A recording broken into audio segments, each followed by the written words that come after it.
All right, welcome back. Today we have an exciting guest, Florian Myter, co-founder of Weavley.ai. Thank you for being here. My pleasure. Thanks for having me. Yeah, so let's start with a quick background. So what is Weavley.ai and what inspired you to create them?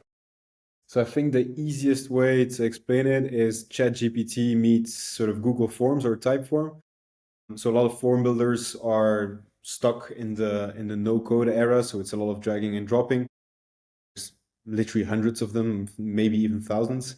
And we're essentially bringing AI to that. So building an AI native form tool, which basically allows you to talk to an AI, have it build your form, set up integrations, do logic, you name it, instead of having to click around trying to figure out an interface essentially. Yeah, awesome. And then as the co-founder, can you share a little bit about your role and how it fits into the bigger picture? Yeah. So I co-founded this with, well, my co-founder, which makes sense. There's two of us.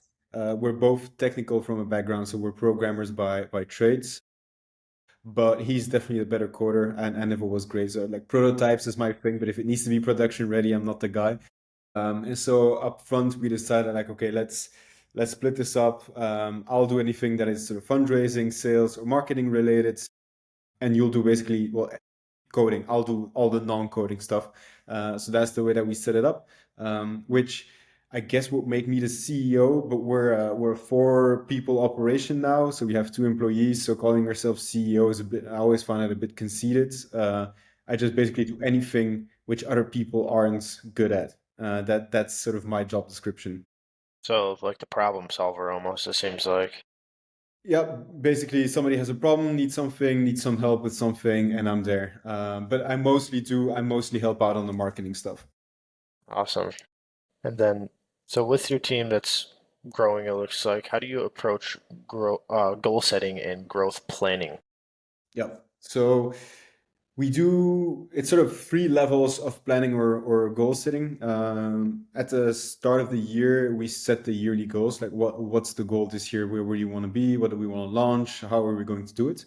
And then we adjust on a quarterly basis. So every quarter we sit together with our boards.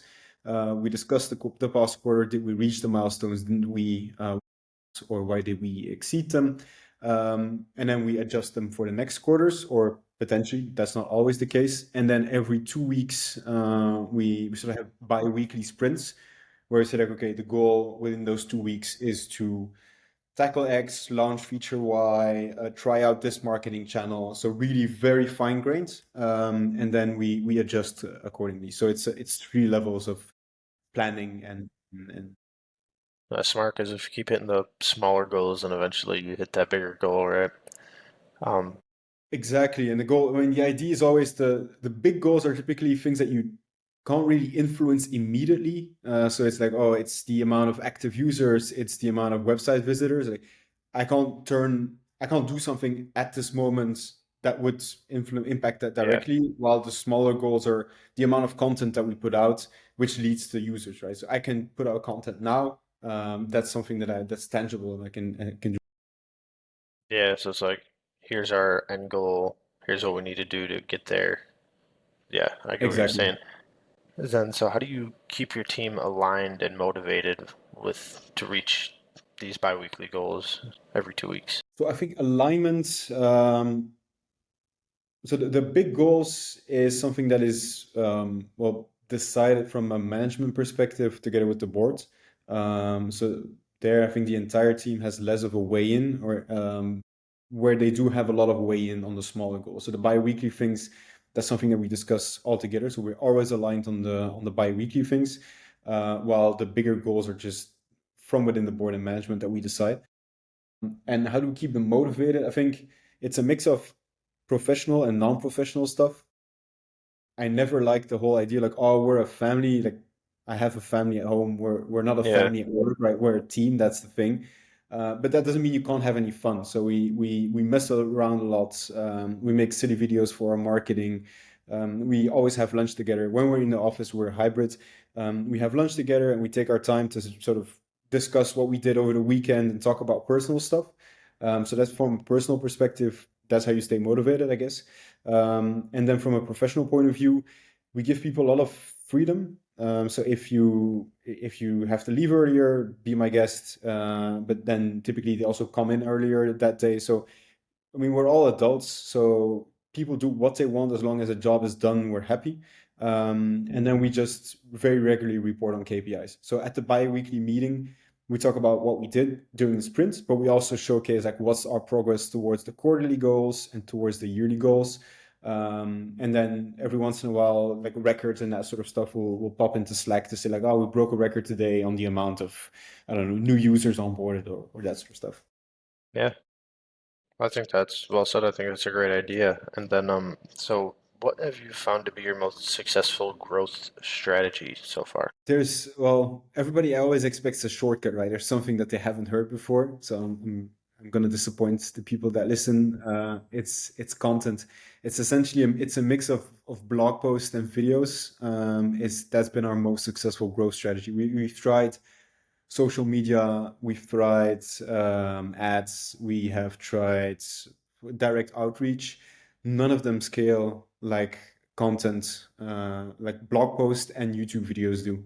Then the big problem, of course, is that everybody's fishing in that same pond, so it's hit and miss. Sometimes blog posts completely tank. Same with videos. Sometimes they drive traffic, but not a lot of views. Sometimes they drive a lot of views, but not a lot of traffic.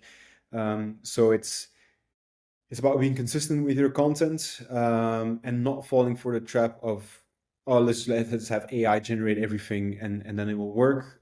Because I think increasingly people want to read and see humans and human content. So there's no shortcut, just have to put out good content. Yeah, yeah, I mean that makes sense. So right now, would you say you guys are more focused on acquiring new clients or growing existing accounts you already have? Yeah. So we launched the very first version of Weavley in April. And for the moment, we're still overwhelmingly free as a tool. You build your form, and there's a very tiny powered by Weavly badge. That's the only thing you have to pay if you want to get it removed. So there's almost no reason why anybody would pay. So we're definitely more focused on getting new users onto the platform. Well, basically the product is viral in the way that it's designed. So that's the goal, get as many new users as we can. I would say 80% of our time is about building new features and marketing to new users. And then 20% of our time is sort of customer success, serving existing users and doing bug fixing and that sort of stuff. Yeah, and then would you say that the new users you're looking for are mainly businesses or are they individuals? It's a blurred line. So we're definitely not B2C, right? We're not selling to individuals, but it is in a sort of a professional context that people use us. So what we typically see is it's somebody at a business that starts using us for a very specific use case. They need to like have an operational form, or they need a contact form for a website if they're an entrepreneur, that sort of stuff. And then slowly other team members would start using it, and then it becomes sort of a company account instead of being a single person. So it's a bottom up approach, and Yeah. initially that first person, it's almost a B2C strategy of reaching them. Okay. Yeah, that makes sense. So what would you say that your company does the best? I think adapting. This is our second pivot. So we initially come from a no-code tool to build prototypes within Figma. So it sounds very unrelated, but there's a logical link to it. But we had to pivot, market reasons, product reasons, and that's very difficult. Like we basically threw away all the work we did. So we changed the website, we changed product. So that means that you start from scratch from a domain rating perspective. You start from scratch from a product perspective. But we still managed to land on our feet, build a good product fast and without losing motivation. So I think definitely pivoting and adapting to the market is our strength. Got it. Yeah, and then would you say you have an ideal client? Like if you think of an ideal client, what would you say comes to mind? We have a very, very diverse set of clients. And like, to give you an idea of the range, we have pastors, so like church pastors doing baptizing and having contact forms. They're like, okay, who do we need to baptize this weekend? All the way up to sugar daddies and sugar babies setting up communities and having a contact for. So it's very, very broad. Yeah. But I think the ideal profile is a small, medium company. They have a marketing team and a website, but they have an operational team, and everybody needs to build forms rather regularly, right? And whether it's marketing on lead gen, whether it's operations to gather data from in the field, that sort of stuff. So they need a form tool which does it all, but which is pretty sort of simple to use and has all the functionality in a basic form. That's our ideal customer. Perfect. And then would you say there's any major shifts that you're seeing in this industry right now? I think it's the same for all industries, right? Yeah, It's AI, but it's AI on two levels. I think the first one is AI in products, and the second one is AI in within the business. So all form builders are adding AI functionality, but I think at least from what I've tested, most of it feels like it's been slapped on top of an existing tech stack. yep, Instead of let's rethink our entire product and yeah, the value that we bring to the customer with an AI first mindset, which is easier if you're a small company like we are because you can just throw away your product and start again. So that's the first shift. And then the second shift is the use of AI internally. So it used to be like setting up complex automations used to be the work of a developer, while nowadays a lot of our internal operational stuff is built by the marketing team, so myself and Tatiana, my colleague, just by using vibe coding, N8N, all of those automation tools, and just being able to ask ChatGPT or Claude for that little extra piece of code that you need to make an automation work. That's a game changer. yeah. I see what you're saying there. I have seen some of the forums that do kind of slap it on top and have it instead of having it fully integrated within, the whole entire system. Yeah, but then again, it's crazy, right? Like if you think of Typeform, for example, which next to Google Forms, probably one of the bigger ones, or Jotform, it's such a big platform, a lot of users. You can't suddenly just say like, oh, all of this interface that you're used to, we're scrapping that. Here's a chat Yeah, interface. Now have at it. That doesn't work. yeah. Because then it's just a whole new product in general. Exactly. It might not fit all of their use cases either, right? So we're going for the people that need that level of like, I just want to hand it off, but I don't need the complexity because I don't need a crazy complex form. And maybe that's not the case for those bigger players. Yeah, yep. Um, so I'm gonna go back to when we were talking about scaling and growing. What would you say is your biggest challenge so far? It's definitely getting eyeballs onto us. We're in a super crowded market. Form builders, it's amazing how many there are. Like we still discover every 2 weeks we discover a new competitor, which has been around for ages, right? It's not like oh, it's a new competitor. It's just they were not on the radar because there's so many of them. And so I think our differentiator is pretty clear, but being able to stand out and reach even remotely the right regions of search results, whether it's through LLMs or on Google, is crazy difficult when you're a very competitive market. Yeah, there's a lot of them. I actually was just looking up forums the other day, trying to just make something quick, and they're everywhere. They're So, everywhere, and they're in all different kind of niches and all different kind of integrations, and I think that's where LLMs can help. Like if you would ask an LLM to suggest you a form builder, it's going to give you something which is more relevant to your specific use case, depending on what you're talking about. But you still need to show up there, right? yeah, yeah, exactly. Um, so I think we kind of went over this, but uh, you only find and convert leads from your blogs and your content creation. Is there any other way that you guys do that? So we used to do just good old sales. Back before we pivoted, when we were a tool built on top of Figma, I would contact UX designers, UX design agencies, those kind of people, and just do cold outreach and sell the product to them. We already started doing content back then, but that was mostly just tutorials and help desk. And we started noticing that our help desk tutorial videos started getting views from people abroad, which we didn't reach out to. And they even started converting without me reaching out to them in a higher level than I had. So the success of our content was bigger than my success. Hmm. And that's when we figured out like maybe we should just scale our content and stop doing sales altogether. I mean, obviously you still do sales, but just rely on inbounds and product-led growth. And so now we just exclusively do that. and I do a bit of outreach, but that's more to test the value proposition within specific niches, which then feeds our content machine. Like if I get a conversation going with, like now I'm going after dog coaches, which is like super niche, right? Um, but we had some dog coaches on our platforms, and they built specific forms. So I'm like, okay, let's try to reach out to dog coaches and see if I can get a conversation going with them. And then that will bring me ideas for new content, and I will put out content and we'll get more dog coaches on. So it's more of a experimental thing than an actual sales process.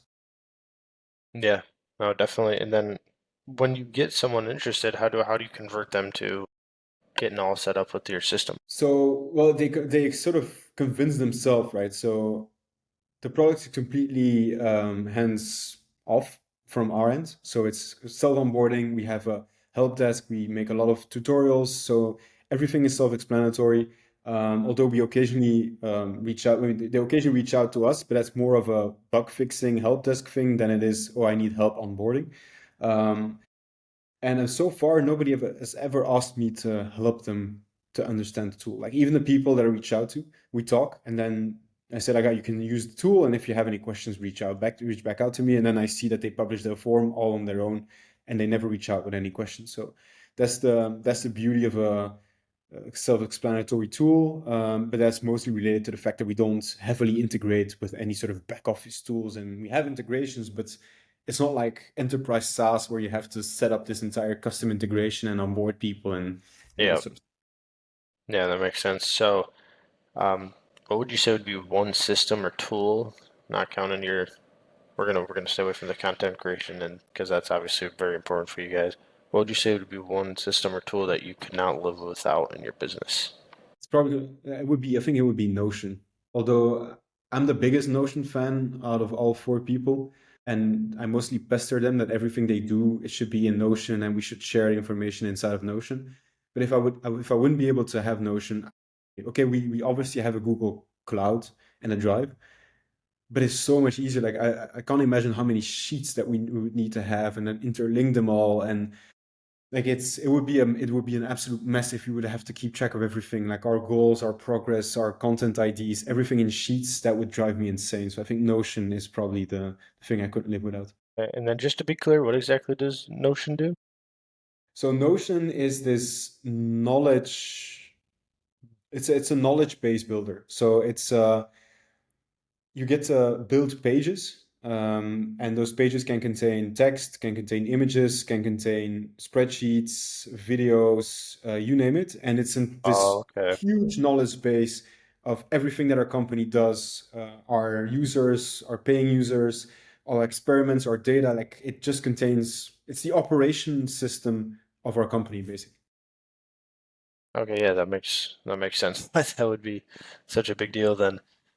Um, so here I have a little bit of a stranger question before we get on to the little closing questions here. So if I could give you like a magic wand to improve one part of your business, what would that be? I think it would be our ability at building our own web pages faster.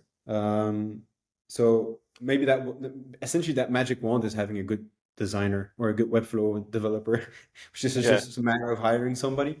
But yeah, that's a matter of budget, of course. But the biggest problem we have today on that end is that we rely on freelancers to build some of our web pages. Because either we have the development capacity, but they're busy building the product, and we don't have the design capacity in house to build stuff that looks good. And so that means that everything that is not CMS, but that are new website pages, we need to. It just takes longer than if we would be able to do it in house. So that's something that I would like to improve, and obviously just getting more users, right? But that's just a lame answer because Yeah. everybody would use that. Yeah. So with your, how many websites do you have to create? So it's we have one website, but then it's web pages, right? So for Oh, the web example, pages. Yeah. yeah. So to give you an idea, we have so you can import your Google form into our tool, and then we would generate the same Google form, but then in our tool, so you can customize it more than you can do in Google Forms. That's a page on its own, for example, with an explanation of how do I add a signature field to Google Forms, for example. And that's a page where you just upload your Google form and we add a signature to it, but then the form is rebuilt on our platform. That's page, but we need to wait for that to be developed instead of having being able to do it in-house. Yeah, awesome. Well, I have a few closing questions here, just two of them. So the first one is, what do you see is the biggest opportunity right now that you guys are going to be striving for in the market? It's quizzes. So it's a feature that we're launching soon, but I think in combination with our AI capabilities is pretty interesting. We have a lot of teachers on our platform which upload just entire uh, books, handbooks, and then ask for a quiz to be built from the handbook, which is pretty lazy, but I think it's a great idea. But so far, there's no way to grade the questions. Like you can't say, "Oh, this is the right question, this is the wrong question," and automatically get a score. And so we're adding that to the platform. So it's going to make building quizzes, whether it's for lead generation or as a teacher, a lot faster. I think that's the big thing that we're going after. Yeah. Awesome. And then what would you say would be your goals or your vision for the next 6 to 12 months? So we actually don't have the next 6 to 12 months lined up yet because we're closing the year. The goal is to get to 250 active accounts or active teams in December. That's the goal, and we're so focused on it that we haven't even set the next goals yet. That will be for the yearly goal setting, as we talked about in the beginning, at the start of 2026. Get to that 250 active user mark? Yep. That's great. Um, Perfect. Yeah. Well, to wrap this up, is there anywhere, where can people find your content, your blogs, maybe your LinkedIn, whatever you want to shout out here? Yep. So you can find me on LinkedIn. The name is, well, I guess in the description of this video. And then definitely give our tool a try. It's 99% free, as I said. So if you need a form, or if you don't need a form, but you just want to try it out, go to Weavley.ai. So that's Weavely.ai. Give it a try. Send me some feedback if you have some. That's the most important part right now. Awesome, Florian. Well, I appreciate your time today, and I hope everything goes well for you. Perfect. Thanks a lot for the invitation. It was great talking to you. Yep. Have a good one.